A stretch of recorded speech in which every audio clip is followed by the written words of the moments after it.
G'day everybody. We've just returned from a bit of a quick trip actually. We went from Brisbane to Melbourne, back to Brisbane.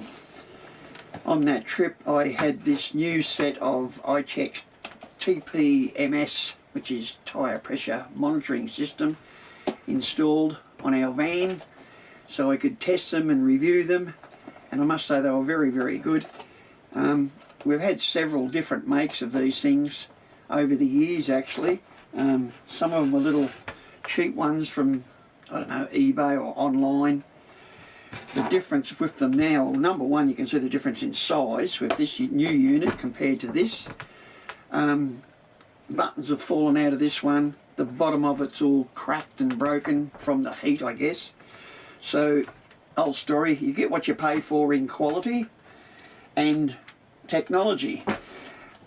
One of the worst things with some of these older systems was setting the alarm system to go at a certain high pressure and a certain low pressure.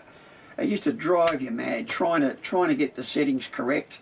Then you'd have false alarms going all the time as you drove along. Half the time you'd turn them off or you just wouldn't use them. It'd be so bad. Anyway, this new system is so good because you don't have to set anything virtually. You're putting your little sensors on your wheels, you turn it on, wait a couple of minutes, it'll all come up, and what it does, it uses that as the benchmark. So if you've got 40 psi pressure in your van tyres, this uses that 40 as the mark. Then if something goes wrong and you're getting a flat tyre, if it drops 15% below the 40, it gives you a low pressure warning. If it goes 25% above the 40, it'll give you a warning.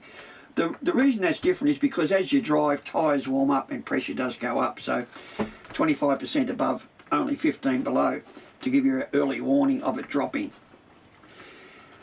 The other good thing is, if you're going to go semi-off-road, you've got to do a gravel road, you want to drop down your tyre pressure for a more comfortable ride, better for your van as well.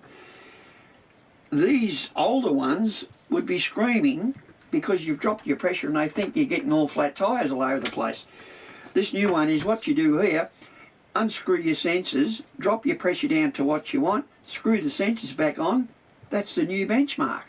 So if you drop them down to 30 or even 25 psi for the gravel road, it'll use that 25 mark, 15 below, 25% above. When you're back on the main road, you pump your tyres back up again, sensors off, pump your tyres back up. It'll then read the new reading and reset to that. It does all that automatically, which is so good.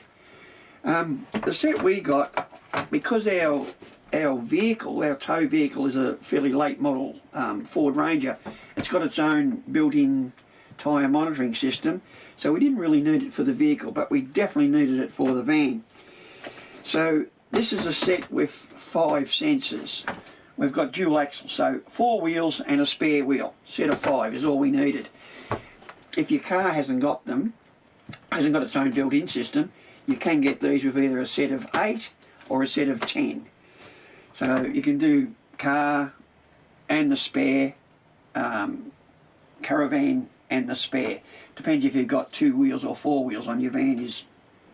You'll have to decide what you need. The kit comes with everything you want, of course, as well as the nice colourful display. You just whack it up on the dash. I'll put a little bit of Velcro on there because our dash has got a dash mat, so it just sticks on the dash mat. But it also comes with a little sticky pad. So if you haven't got a dash mat, you put the sticky pad on, and then that'll go on that and it won't move. It'll just sit quietly on that. It comes with a little locking kit. You can put these, when you put the sensors on, you put these on first, and then you can use the tool and lock nuts so they can't be taken off easy. But over the years I've had these things, I've never had to use those. I've never lost one, I've never bothered, but they are in the kit if you want. There's also a little cigarette lighter plug with a USB on it and a lead, because if you don't want to have this up on your dash, you might want it down low somewhere in the vehicle, down on the console or somewhere else, where it's not going to charge from the sun. So you can have this plugged in the side and it'll then run off 12 volts. but most people would have it up on the dash. When you've got it connected in your vehicle like this, and you've got it for your car and your van, it's about every 5 seconds it changes. It'll show the car tyres, 5 seconds later it'll go across to the van tyre, and it'll keep doing that every 5 seconds. Boom, boom, boom, boom, so on. Also in the little kit is a little bag of these little rubber dust protectors. So you actually put these on first onto your valve stems and then screw the sensors into these, and it gives them a bit more protection. And there's another tool on here for when it comes time to change the batteries in the sensors. This is a little tool to open it up to get into the batteries, but they last a very, very long time. So overall, it's a very good kit. It worked fantastic on our trip to Melbourne and back. I really like it because you don't have to set upper and lower limits, and you don't get false alarms. All the instructions are in the book. On top of that, which I'm going to talk more about these things later, the same company, iCheck, have also got these little, I'll tip one out and show you. These little guys, they monitor the temperature of the bearings in your wheels, which is just amazing. They've got a little sticky thing, you peel that off and they stick inside your wheel on the dust cover over your bearings. They stick in there. So when you've got these on, it'll swap around as you drive.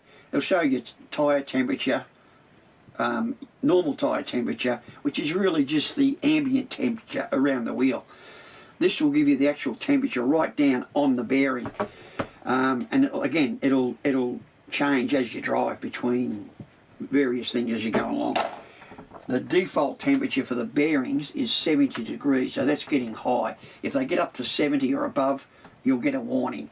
Anything under 70, you won't hear anything. I have seen them go in different videos I've watched as high as low 50s, and that's the highest I've seen actually. That's a little box with 2 in it. If you've got only a single axle caravan, we needed 4, so we've got the 4 of them. Down the track a little bit after I've done a bit more testing, especially after I've fitted these bearing monitors, I will do another video to give you a report on these, but very exciting to have these, and I'm sure they're going to be great. I won't go into all the details of setting these things up because there is many videos on YouTube. If you want to do a search on YouTube, you'll see lots of videos explaining all the nitty-gritties of this. I'm just pointing out the main things and why I think it's a great unit. As I said, I will do a video on these at a later date, and also the iCheck tyre deflators, which they sell as well. And there's one more item, and I'll show you a photo of that in a moment. That is it's like a little antenna, because if you've got a big vehicle and a fairly big caravan, your back tyres, and especially your spare tyre, are a long way from this sitting in the front of your car. So that extends the range of the sensors. I'll show you a photo of that. I'll put it up there on the screen, and that's also an extra thing you can buy if you need it. Okay, what else can I tell you? Nothing. I'll put a link down the bottom of the page under this video, and it'll take you to the iCheck page. You can see the products on that page.